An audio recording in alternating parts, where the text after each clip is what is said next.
irmãos. Boa noite. Que a paz de Cristo esteja conosco. Nosso tema da palestra de hoje é confia e segue. Nós iniciamos com a leitura do Evangelho que fala de fé.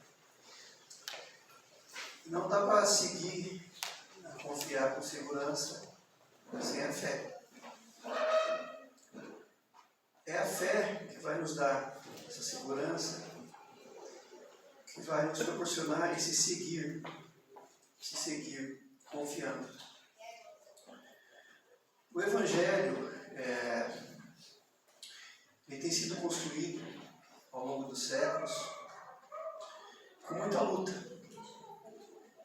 E ao contrário do que muitos pensam, pelo fato de Jesus ter pregado tanto a humildade, muitos confundem a humildade com fraqueza. E, na verdade, não é nada disso. Se nós nos reportarmos ao início do cristianismo nascente, nós nos depararemos com inúmeros heróis, verdadeiros heróis. Não desembanharam espadas, não lutaram com armas, porém, verdadeiros heróis. Subiram aos postes de martírio, foram queimados nas fogueiras do Coliseu de Roma, eram entregues às feras, leões, tigres, panteras do Coliseu de Roma, num espetáculo sangrento, e eram atados aos postes de martírio, cantando. Eles cantavam louvores. Para quem já leu algum livro de Emmanuel, principalmente Ave Cristo, há 2000 anos, ele relata bem esses episódios. E não só ele, como outros autores da vasta literatura espírita, nos traz essas informações. E não apenas a literatura espírita. A própria Bíblia, os Evangelhos, Atos dos Apóstolos, nos falam das perseguições que os cristãos sofriam. O apóstolo Paulo foi perseguido, foi apedrejado, foi preso, foi surrado, mas foi um gigante da fé. Então, ao contrário do que muitos pensam, o cristianismo está cheio de heróis. O cristianismo não foi feito por covardes. A fé que o Cristo nos ensinou não é a fé dos covardes, não é a fé do fraco. Imagine que pela fé, homens e mulheres serem atados lá no espetáculo sangrento do Coliseu de Roma, aquela turba ensandecida, ignorante, gritando, querendo ver sangue, querendo ver a dor do próximo. E os cristãos se entregavam. Mas não era a entrega do covarde. Eles entendiam que não adiantava lutar com espadas, porque o reino de Deus que fala Jesus não seria implantado através do fio da espada. Eles entendiam que eles, dando a própria vida no exercício da fé, eles seriam lembrados depois como o próprio símbolo do cristianismo.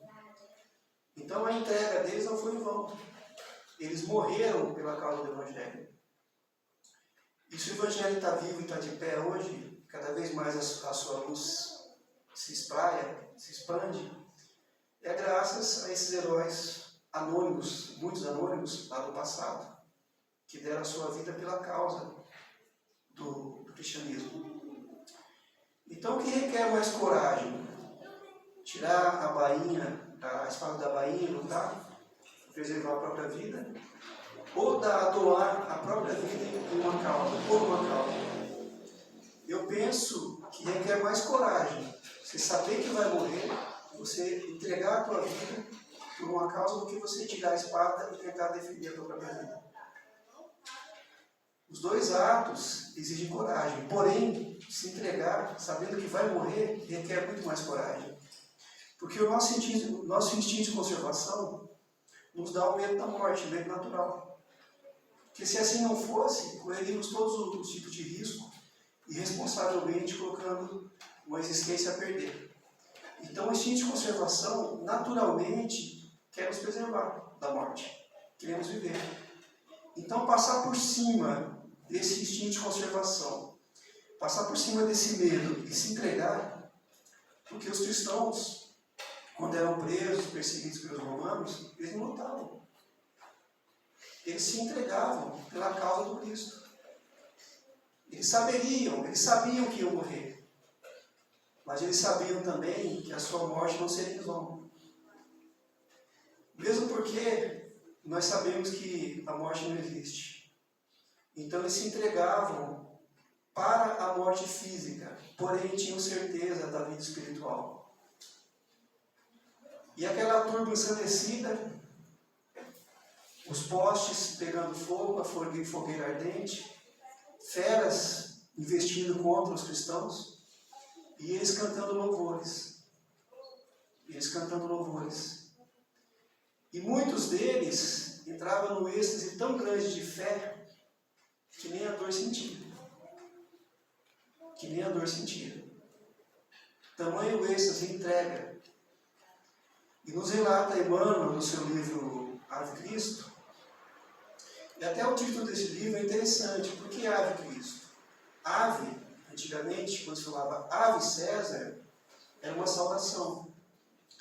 Os gladiadores, quando, na sua maioria, escravos, eles iam para o Coliseu de Roma para lutar. Ora lutava gladiador contra gladiador até a morte. Ora lutava gladiador contra as feras, contra leões, contra panteras, contra tigres, que também morria ou a fera ou o gladiador. E aí, quando eles iam para a arena, eles falavam: Ave César, os que vão morrer te saúdam. Veja só, além da condição de escravo, eles dariam a sua vida para divertir o povo. O povo queria ver sangue, queria ver luta. Ainda saudavam César. Ave César, os que vão morrer te saúdam. E aí vem o livro de Emmanuel e diz, não Ave César, diz Ave Cristo. Aqueles que viverão te saúdam, porque a morte não existe. Esse livro, quem quiser ler, é fácil de encontrar. Não sei se tem aqui na biblioteca da casa, mas qualquer livraria espírita, site principalmente, só jogar lá no Google, tem bastante site que vende, entrega em casa sem problema nenhum. É um livro que vale a pena. E é um livro histórico, onde Emmanuel conta a história verídica e narra os episódios da época, em torno de 200, 300 anos depois da crucificação de Cristo. Então Emmanuel, nesse livro, ele narra que os cristãos eram mortos e eles iam se entregar à morte cantando hinos de louvor a Deus. E nesse momento, a turba ensandecida não via, obviamente, mas a arena era povoada por espíritos de luz que vinham receber os espíritos desses verdadeiros heróis que estavam desencarnando. Eles desencarnavam dando a vida pelo Cristo. E a espiritualidade superior vinha recebê-los. Então vejam que o Evangelho não é para covardes. O Evangelho são para os fortes. É que às vezes se confundem as coisas. A gente está acostumado a entender como forte aquele que briga, que tira a espada, ou que saca a arma, ou que desfere socos. A gente está acostumado a entender que esses são os fortes, não são. Mesmo porque muitas vezes o revide é mais por insegurança do que por força, na verdade. Às vezes atrás daquele que revida um golpe, tem mais um inseguro do que um forte, na verdade. Ou aquele que agride. Não somente aquele que revida, mas aquele que agride. Está agredindo mais por medo do que por coragem, na verdade. Porque para suportar uma ofensa, um insulto, é necessário mais coragem do que para revidar. Então aqueles cristãos que deram a sua vida pela causa do Evangelho, eles estavam longe de ser fracos. eram muito fortes. A gente saber calar, mesmo na hora que dá vontade de falar, exige força, né? Então, o Evangelho não é para construir covardes. Cristo nos traz aí uma mensagem de força, de fé e de coragem. Eu soube de uma história outro dia, que uma mãe pegou um carro de aplicativo, chamou um motorista de aplicativo, para levar a filha ao hospital. A filha estava muito doente, a filha é uma moça, porém, especial. E aí, a menina teve ânsia de vômito dentro do carro e acabou vomitando, porém, não no carro, numa toalha que estava no colo dela, já foi deixada ali para isso. E o motorista ficou muito bravo. Ele começou a falar, mas e agora? Eu vou ter que parar para lavar o carro? Porque ele não viu que caiu no colo, achou que tinha caído no carro, ele tinha sujado tudo. E agora vou parar de trabalhar, vou perder a tarde inteira, vou ter que lavar o carro. E aí ficou bastante bravo com a mãe da criança, os dois discutiram. Aí ela queria descer do carro, ele falou que não. Por fim, ele acabou pedindo desculpa. E a menina mostrou que não sujou o carro dele. E o que isso tem a ver com a nossa fala de hoje? A gente está acostumado a confiar nas nossas próprias forças. A gente está acostumado a achar que a vida está contra nós, que nós temos que lutar contra a vida o tempo todo. E não é isso que o Evangelho nos diz. O Evangelho nos diz que a vida está a nosso favor, que o Criador não nos criou para o sofrimento. O sofrimento faz parte do quê? Consequência dos nossos erros e o sofrimento é necessário para o nosso crescimento. Até uma planta, quando sofre a poda, o sofrimento do corte, ela desenvolve melhor depois. Então tem o sofrimento natural da vida. Mas os sofrimentos piores são consequências dos nossos erros. Então, voltamos para a história do motorista aplicativo. O que ele pensou? Logo no pior. Que o carro dele estava sujo e que ele pararia de trabalhar aquela tarde para poder lavar o carro, que lavar esse carro teria um custo e que ele deixaria de trabalhar e ganhar dinheiro naquela tarde. Mas vem cá, não poderia dar-se o contrário?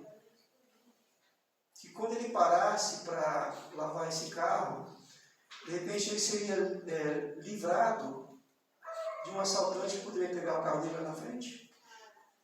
De repente parar esse carro para lavar não seria providencial para livrar de um acidente? Quem sabe lá na frente não seria atingido por um outro veículo? Quem sabe não livrou de um assalto? Quem sabe depois que lavasse esse carro, talvez lá no próprio Lava Jato, alguém precisasse de uma corrida, talvez um valor expressivo para um lugar mais longe? Por que vibrar sempre no negativo, no ruim? E isso que eu estou falando não é o jogo do contente, achar que sempre tem algo bom para acontecer, como quem ilude a si mesmo. Não é isso, é fato. Quantas histórias temos ouvido por conhecidos, parentes, ou pela internet, pela televisão, de que a pessoa ia pegar um voo, na última hora não pegou por algum motivo e aquele avião caiu. Nunca ouviram uma história assim? Nunca ouviram uma história de um amigo que ia para tal lugar, com outro amigo num carro e não foi, e aquele carro bateu e morreu todo mundo? Então não poderia dar-se que esse motorista, por parar para lavar o carro que alguém pintou no carro dele, sujou o carro dele, ser livrado de uma coisa ruim, para ter algo melhor lá na frente? Então por que a gente acredita sempre no pior? Então nós não estamos confiando e seguindo. Nós estamos seguindo a trancos e barrancos, morrendo de medo. Estamos seguindo a trancos e barrancos com medo da vida, achando que a vida está sempre contra nós. E ali na leitura do Marcelo, do Evangelho, fala que a fé tem dois tipos de fé. Quando a pessoa tem fé em si mesma, na sua capacidade, e quando ela tem fé no alto, quando ela tem fé no Criador. A fé em si mesmo, ela é importante. A gente poderia ter autoconfiança, né? A gente acreditar que é capaz. Essa fé em si mesmo, ela é importante. Mas é muito mais importante a fé no Criador. Mesmo porque a nossa força física pode acabar do dia para a noite. A nossa saúde pode ir embora. Até a nossa inteligência pode ficar incapaz de se manifestar. Através de um AVC, a pessoa não consegue falar mais. Um tumor na cabeça, enfim. Até a inteligência, que muitos irmãos se gabam por ser inteligente, se acham superiores, isso pode ser tirado dele. Então veja que nada nos pertence de verdade, que tudo é do Pai. Então a fé no Criador, ela é mais importante do que em si próprio, embora a fé em si próprio também seja importante. Tem uma historinha que eu acho bem interessante, talvez alguns de vocês conheçam, e tem na internet, ela é bem divulgada porque de fato é muito interessante.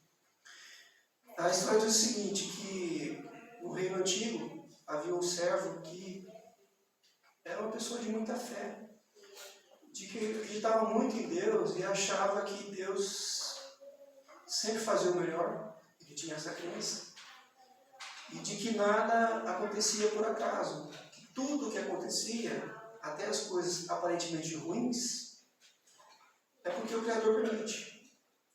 E que o Criador sempre nos dará o melhor. E que esse mal, muitas vezes, é aparente. Então ele sempre dizia que tudo é da vontade de Deus, que Deus faz sempre o melhor. E aí, o rei, certa vez, sai para caçar com esse servo, e nessa caçada o rei é atacado por uma fera.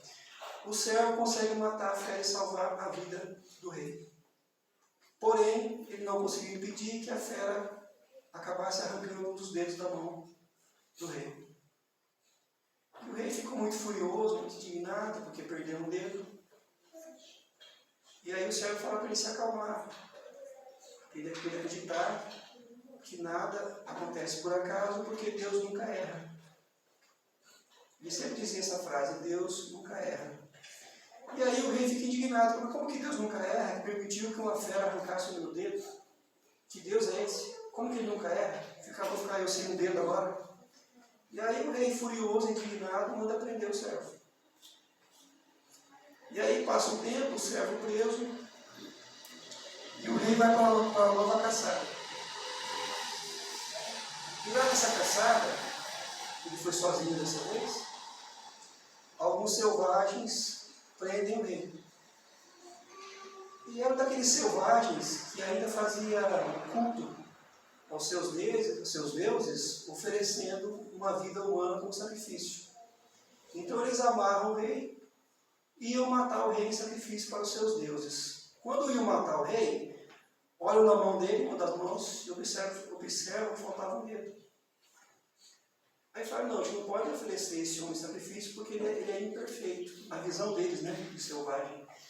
Eles acharam que não podiam sacrificá-lo porque faltava um dedo. Tinha que ser alguém totalmente perfeito. E aí libera o rei vai embora. E aí o rei, ao chegar no seu palácio, chamou os guardas e mandou soltar o servo. E aí manda trazer o servo na sua presença e fala, me perdoe, você tinha razão. Foi graças àquela fera ter arrancado meu dedo que agora eu escapei da morte. Então eu mandei te soltar e você ficar livre. Me desculpe, né? Me perdoe. Mas, diz o rei, né? Eu fiquei em dúvida de uma coisa. Você fala que Deus nunca erra. Se Deus nunca erra, por que o seu Deus permitiu que eu mandasse te prender injustamente? E aí o servo responde,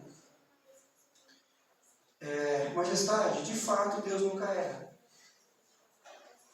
Se eu tivesse com o senhor naquela caçada, eu seria morto, porque não me falta dedo ao mundo. Então Deus nunca erra. Com essa história, esse conto, a gente pode tirar vários ensinamentos. Mas eu acho que o maior deles é que, de fato, Deus nunca erra. Então, até aqueles males aparentes que nos acontecem, é importante saber que alguma lição ele traz. Ele traz algo para o nosso aprendizado, para o nosso crescimento espiritual, ou é livramento de alguma coisa, que algo pior ia acontecer e fomos livres disso. Ou então, é porque algo melhor está por vir. E mais uma vez eu digo, isso não é fazer jogo de contente. Existem muitas histórias, verídicas inclusive, de que pessoas que conseguiram prosperar na vida, que cresceram, graças a nãos que receberam da vida. A gente tem exemplos de verdadeiros gênios que descobriram algo relevante para a humanidade, tiveram portas fechadas na cara do rosto, mas que perseveraram. E muitas vezes por causa desse não que tomaram, é que conseguiram crescer muito mais depois. Tem uma outra historinha que diz que um certo senhor era porteiro de uma casa de benefício e essa casa tinha um gerente. E certo dia esse gerente foi demitido, foi contratado outro. E esse outro gerente chegou naquele lugar cheio de ideias, querendo renovar, querendo melhorar o ambiente. E ele chegou para o porteiro e falou: olha, a partir de amanhã eu quero que você conte quantas pessoas vão entrar aqui no estabelecimento, conte e anote, e no final do mês eu quero um relatório para saber quantas pessoas foram demitidas. E aí o porteiro responde: mas eu não posso fazer isso. E o gerente: mas por que não pode? É porque eu sou analfabeto. Não sei nem escrever, não tem como fazer essas anotações que o senhor está pedindo. E aí o gerente fala: olha, infelizmente nós vamos ter que demiti-lo, porque eu preciso de alguém na portaria que saiba ler e escrever. E aí ele é demitido. Essa historinha também está na internet, mas traz uma moral bem bacana também. E aí ele é demitido, e ele morava num vilarejo, distante da cidade, onde não tinha nada. E aí ele precisava fazer alguns serviços em casa, e ele pega a sua carroça e viaja mais de um dia, era longe realmente, e ele vai na cidade mais próxima e compra ferramentas para fazer o seu serviço. E aí vem o vizinho, pede o martelo emprestado, vem outro vizinho, pede o serrote emprestado. E aí ele fala para os vizinhos: olha, tal dia eu vou na cidade novamente. Porque ele teve uma ideia. Quem sabe eu compro ferramenta para eles, né? E coloco um percentual para cima, para mim em cima. E assim ele começou. O vizinho: traz um martelo, outro vizinho traz uma enxada, outro vizinho traz um serrote. E ele começou a viajar fazendo ferramentas para esses vizinhos e cobrando por isso, obviamente. Até que chegou um ponto que ele conseguiu juntar dinheiro e abriu uma loja de ferramentas. Então foi a primeira loja de ferramentas da cidade. Em vez de ele buscar para revender, ele próprio já tinha sua loja. E aí a cidade começou a prosperar a partir da loja dele, porque é sempre interessante que se abra comércio na cidade. E aí o prefeito, muito feliz, foi inaugurar uma obra, e aí chama ele, o empresário ilustre da cidade. Né? Queria que ele encerrasse lá a fita de inauguração, a placa de inauguração, e que ele assinasse a ata, né? Assinasse o documento lá, que ele teve presente ali, que foi ele que encerrou a placa de inauguração. Aí dá a caneta e pede que ele assine. E ele fala: mas eu não posso assinar. Mas não pode por quê? Porque eu sou analfabeto. E aí o prefeito fala: mas se você é analfabeto e conseguiu levantar um patrimônio desse, uma loja dessa, e se você soubesse ler e escrever, o que você seria? Ele falou: eu seria o porteiro da casa do meretriz. Está lá até hoje. Então essa historinha nos mostra o quê? Que as dificuldades, às vezes, elas vêm para nos fazer crescer. Basta a gente não desanimar, não jogar a toalha. Então aquele homem, há alguns anos trabalhando ali naquele local, e sem muita perspectiva de crescimento, analfabeto, se acomodou naquele local, naquele serviço, e ficaria ali até se aposentar, se não tivesse sido demitido. Então, se ele tivesse apavorado diante da dificuldade, nossa, eu fui demitido, eu não sei ler, eu não sei escrever, essa cidade é pequena, não tem serviço, o que eu vou fazer da minha vida? Teria sido dele, né? Mas não. Primeira coisa, fazer um serviço em casa, ocupar a mente, talvez consertar uma porta quebrada, né? Refletir sobre o que vai fazer depois, né? Mas aí, olha só como o trabalho é abençoado, né? Por decidir fazer um trabalho em casa, decidiu comprar as ferramentas, os vizinhos vêm, pedem emprestado, ele tem a ideia de comprar a ferramenta, colocar percentual em cima, monta a loja faz a cidade crescer. Quanta gente foi beneficiado através dele? Por quê? Porque ele não estacionou diante da dificuldade. Ele confiou e seguiu. Então, quantas vezes que a gente desanima através dos obstáculos, dos problemas, inclusive, principalmente familiares, né? Quem não tem problema familiar? A gente vive na luta, resolve um problema, aparece outro. Às vezes parentes complicados, outras vezes doença na família. Mas temos que seguir. Então a mensagem do Cristo é de confiança. Confiar e seguir. Sempre. Sempre. As dificuldades com a família não vêm por acaso. A gente sabe através da lei de reencarnação que nós não fomos santos. E aí, através de muitas e muitas encarnações, contraímos débitos. E às vezes esses credores estão na própria família nossa. É preciso reconciliarmos com eles. Parentes difíceis não caem de paraquedas na nossa casa, na nossa família.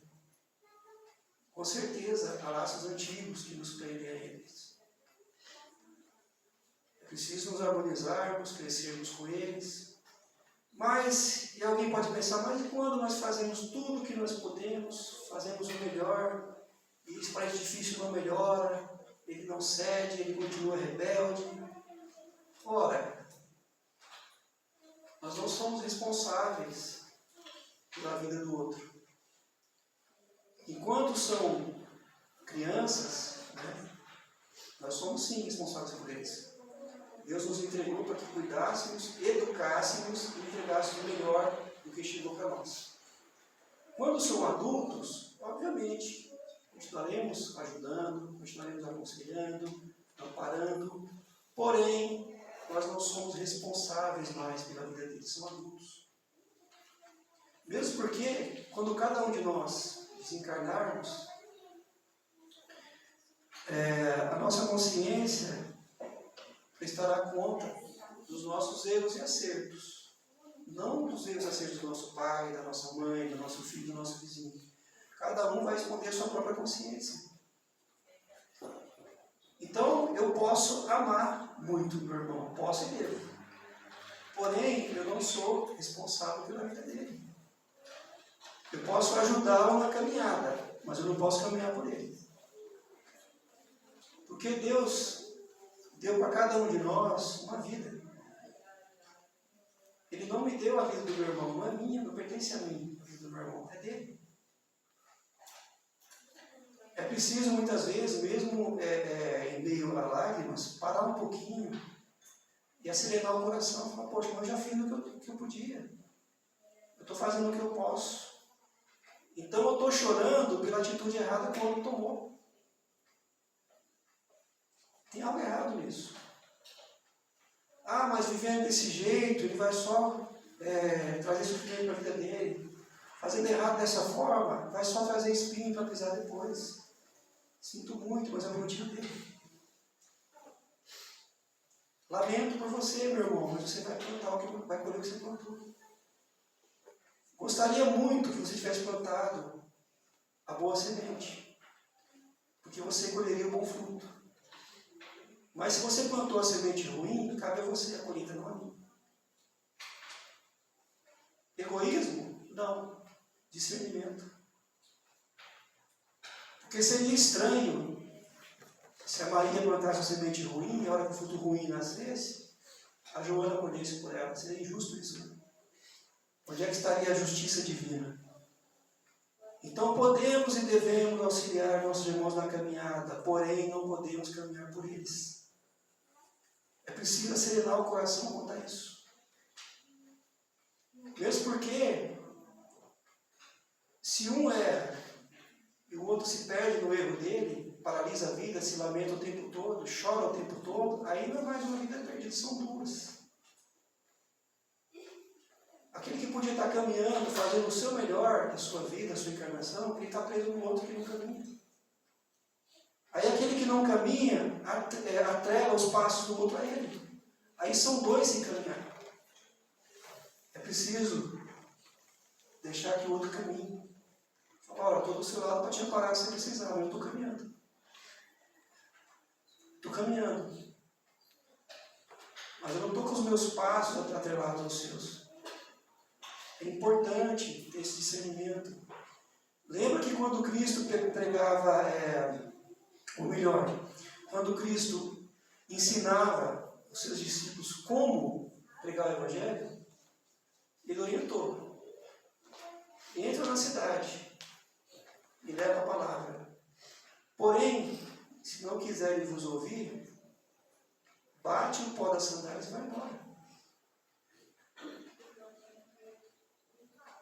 Isso quer dizer muita coisa. Isso quer dizer muita coisa. Porque quando não nos querem ouvir, não adianta. A consciência de ninguém pode ser adentrada na máquina. Não é possível entrar na cabeça de alguém, no coração de alguém, a força e colocar nossas ideias lá dentro. A melhora espiritual, a melhora do caráter, a melhora da conduta é obra do tempo. Nós podemos e devemos dar um bom exemplo, a boa palavra, porém não conseguimos, na marra, mudar ninguém.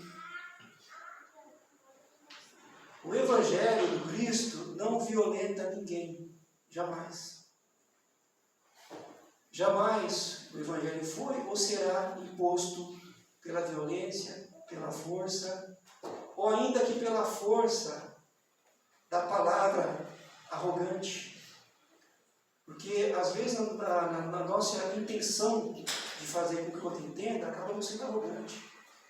Acabamos sendo inconvenientes, inclusive, querendo impor para o outro. A palavra do Evangelho tem que ser sempre mansa e bater. Se abrir, ela entra. Se não abre, ela continua de fora, porque ela não vai arrombar a porta. O Evangelho de Cristo, ele não arromba a porta do coração de ninguém. Nunca foi assim. E nunca será. Um parente sofrendo, somente se esse parente for filho. Filho, irmão, pai, dói demais. A gente quer muitas vezes pegar a dor para nós. A gente quer tirar o sofrimento. Só que a gente se esquece que é justamente esse sofrimento que vai burilar a alma dele. É justamente essa dor que vai fazer com que ele desperte. Então isso quer dizer que a gente deve deixar o outro sofrer sem ajudar? Não, claro que não. Devemos ajudar sempre. Mas não querer tomar o lugar do outro, porque é impossível. Não querer, a todo custo, impor o amadurecimento espiritual do outro, não é obra do tempo. Devemos ajudar sim. Sempre, porém, não fazer pelo outro a parte que lhe cabe. Não fazer pelo outro aquilo justamente que vai fazer com que ele cresça espiritualmente. É importante auxiliar sempre, mas é importante deixar que cada um colha aquilo que plantou. Faz parte. Faz parte. Ontem ainda na aula do EJA, estava falando sobre uma fala do Dr. Paulo César Frutuoso, que é um médico oncologista do Rio de Janeiro, espírita há muitos anos, trabalhador do espiritismo. E ele é oncologista. E aí um amigo de profissão, outro médico, ateu, cético, fala para ele, olha, Paulo, mas você sempre diz que o câncer é uma doença que não vem por acaso, que tem um porquê desse câncer ter vindo. Né?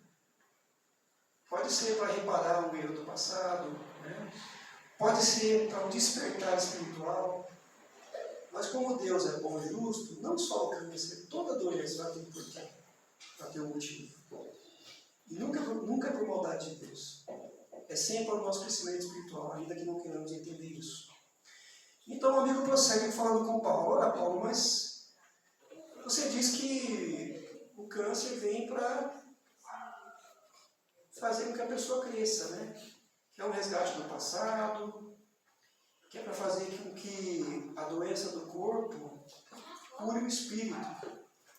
Então se é assim, por que você luta para curar as pessoas? Aí o Paulo César Frutuoso dá uma resposta muito interessante. Ele fala assim, porque eu não sei até onde deve ir esse câncer. Porque eu não sei até onde o Criador quer que essa doença progrida. E a ciência também trabalha para Deus. Tolo é o cientista que duvida do Criador. Mas ele também é obra do Criador. Ele também está a serviço do Criador. A ciência trabalha para Deus também. E aí, quantas pessoas, graças a Deus, têm se curado do câncer? Quantas pessoas? E a ciência trabalhando. Então, não é toda pessoa que tem câncer que vai morrer de câncer. Não é toda pessoa que tem essa doença que veio, que reencarnou para morrer de câncer. Não é toda pessoa que vai desencarnar de câncer. Então, o Paulo César Frutuoso fala, olha, eu não sei até onde deve ir a doença da pessoa, então eu vou trabalhar e fazer a minha parte. Vou fazer o que eu puder para curar. Porque eu não sei até onde deve ir a doença dela. Então, a gente vê o irmão nosso sofrendo, e vamos ter aquele pensamento egoísta, não, deixa ele sofrer, porque quem sabe ele fez algo errado na outra encarnação, e está passando por isso porque ele merece. O nosso pensamento jamais deve ser esse. O nosso pensamento deve ser de ajudar sempre. Nós não sabemos até onde deve ir o sofrimento dele. Não sabemos se amanhã seremos nós que estaremos sofrendo igual a ele ou até pior. Porém, não confundir as coisas. Não deixar que o desespero tome conta quando vemos uma pessoa que a gente ama, um amigo, um filho, um irmão sofrendo. Entender que essa dor chegou para ele tem um motivo. Nós vamos fazer o que a gente puder para ajudar. Porém, se a dor é para ele, é para ele. Eu vou estar junto, ajudando ele a suportar isso. Mas eu não posso paralisar a minha vida mesmo porque eu preciso estar forte para ajudar. Né? Se tem um dentro do poço, um do lado de fora, como que se tira aquele que está lá dentro? Ficando lá de fora, estendendo a mão, jogando uma corda. Se eu pular junto no poço, serão dois dentro do poço, não apenas um. Comumente vemos um filho, um parente em sofrimento, a gente se desespera. E às vezes paralisa a nossa vida. Tem um filho problemático, que está pegando um caminho errado, que deu trabalho a vida inteira, ou que de repente sempre foi um bom filho e agora ele plantou, e a gente está sofrendo por isso, a gente se martiriza dia e noite, se culpa, sofre junto, se tortura, quer fazer com que o filho mude o caminho a todo custo, e às vezes negligenciamos outro filho. Eu sei de uma história, conheci os personagens, eram 3 filhos. Um deles se envolveu com droga, os outros 2 não. Os outros 2 estudavam, tiravam boas notas, eram bons filhos, não davam trabalho para os pais. Porém, esse terceiro era o filho problema. Droga e mais droga, e tudo que os pais faziam, nada. E os pais se dedicando integralmente para esse filho. Todos os olhares, todos os cuidados, todas as atenções eram para esse filho problemático. O que aconteceu com os outros 2? Gente, parece coisa de filme, mas não é. Os 2 também começaram a usar droga. Para quê? Para ter atenção dos pais. Adolescentes. A adolescência é um período complicado, a gente sabe disso. E eles se sentindo sozinhos, precisando da atenção do pai, o pai e a mãe só dá atenção para o fulano, porque o fulano usa droga. Então vamos usar também. Parece mentira, mas não é. Eles começaram a usar também para chamar a atenção do pai e da mãe, por carência. Então vejam só, estava se perdendo um no vício, né? Agora era 3. Por quê? Porque os pais se desesperaram a tal ponto de negligenciar os outros 2. Qual que é a proposta? Repito, não é fácil. Só o pai e a mãe que sabe o que passa, que sabe o que é ver o filho se perdendo nas drogas. Mas é preciso não se perder com ele em desespero. Precisa entender que é o caminho que ele escolheu. Saímos ali próximo para ajudar quando ele precisar. Porém, ele vai colher os frutos da sua escolha, do seu plantio. E aí vai se parar uma vida inteira por causa de um. Vai entrar pai e mãe de outros irmãos numa roda de sofrimento, de dor. A vida vai parar por causa disso. Então, é preciso confiar e seguir. Confiar na vida, confiar em Deus, mesmo porque a vida vem de Deus.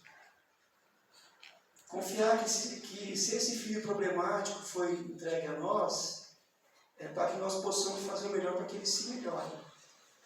Porém, se ele falhar, tendo nós feito o melhor que pudemos, a culpa não é nossa. A culpa não é nossa. É preciso ter um olhar de enxergar a vida como algo positivo. Não achar que a vida é algo ruim, que a vida está contra nós. É que, pelo fato de a gente saber que a Terra ainda é um planeta atrasado ainda, né, expiações de provas, nós achamos que aqui é só sofrimento, que é um lugar ruim, que é um lugar... Não. Basta olhar para o lado, o tanto que a natureza nos beneficia. Um ar puro, com tudo que é espécie de plantas, de frutas, de alimentos, de temperos, de rios, de praias, enfim. A vida nos saúda o tempo todo e nos convida para ser feliz. Só que é preciso confiar. É preciso confiar que nós estamos sendo cuidados pela providência. E que ainda naqueles momentos que parece que está tudo cinza, está tudo negro, que olha para você, olha para o alto, só vê as nuvens. No outro dia, essas nuvens vão se dissipar. Eu já falei para vocês aqui em outra oportunidade sobre outro livro do Emmanuel, o mesmo livro, Cristo, que tem um trecho que eu acho magnífico. Vou contar rapidinho para vocês. Uma das personagens, uma moça bem jovem, acabou ficando cega por maldade de outra pessoa. Essa pessoa acabou cegando ela. E aí cega essa moça, coloca ela numa carroça, e isso lá na Roma Antiga também, né? Mesmo livro Ave Cristo, e manda que o cocheiro leve essa moça para uma cidade bem distante e solte ela lá. Deixa ela lá sozinha numa cidade bem longe. E aí o cocheiro faz isso. Pega essa moça, leva para uma praça bem ampla e coloca ela sentada num banco lá. E vai embora. E aí como é que faz? Uma moça frágil, cega, dos 2 olhos, numa cidade estranha que não conhece ninguém. Qualquer um de nós aqui, o que aconteceria com qualquer um de nós? Desespero. Ela não tinha condições nem de levantar do banco. Porque se ela desse um passo, ela não conseguiria voltar mais para o banco. E aí ela ia ficar, sabe-se lá, até que horas em pé. Ou talvez sentasse no chão. Então ela ficou ali sem conseguir nem levantar do banco. Veio o medo, veio a insegurança, veio a angústia, veio o pranto, mas ela orou. Aí veio a fé, e ela orou. Vejo que nesse momento não tinha ninguém de carne e osso perto dela para que ela pudesse falar, me ajude. Ela estava numa praça. Nessa praça não tinha ninguém perto dela. E ela ora. Ela clama ao alto, pede a misericórdia do Criador. Eu estou aqui sozinha, não enxergo o que vou fazer, me ajuda. E aí ela termina a prece e ela escuta uma criança tocando o instrumento. A criança começa a tocar o instrumento e pessoas começam a aproximar e começam a jogar dinheiro para essa criança. E aí, ela, escutando ele tocar o instrumento, ela teve a intuição de cantar. E ela tinha uma voz lindíssima. O garoto, quando escuta ela cantar, ele se aproxima dela, começa a tocar pertinho dela. E aí, ela cantando e ele tocando. As doações se multiplicaram. Naquela tarde, o rapazinho ganhou muito mais, porque a música cantava lindamente. E aí, quando eles pararam de cantar, a multidão seguiu o seu caminho. E aí, o garoto fala para ela, você ainda enxerga? Ela fala, não. Mas onde que você mora? Eu não tenho casa, me abandonaram aqui. Ah, então eu vou te levar para minha casa. E aí ele leva ela, pega ela pela mão, leva para a casa dele. Ele tinha uma mãe muito bondosa, muito boa. E a mãe acolhe a moça. E aí não vou contar mais porque vocês vão ler o livro. Eu espero que vocês leiam. Vale a pena. Então vejo que nesse momento, quando tudo parece perdido, parece que não há uma esperança, uma moça cega, sozinha numa praça. Surge um garoto que acolhe ela como irmão, leva para a casa dele, e a mãe dele acolhe como uma filha. Então vejamos que é preciso confiar no alto. O Evangelho de Cristo não é de derrota. O Evangelho é de luz, é de força, é de vida, é de vitória. Confiemos, oremos mais. Oremos para louvar, para agradecer e também para pedir.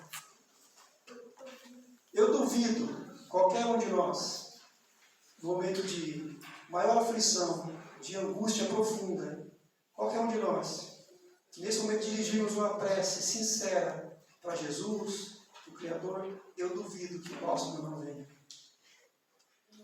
As lágrimas secarão como por encanto. E muitas vezes virá a solução também. E se não vier a solução, virá a força. Eu tenho certeza disso. Então, meus queridos, essa noite, o que nos chega do Evangelho do Cristo é essa palavra. Confiar e seguir.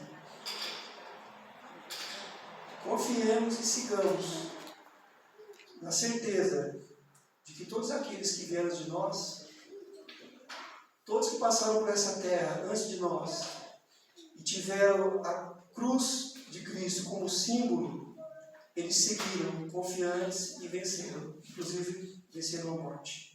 Muito obrigado.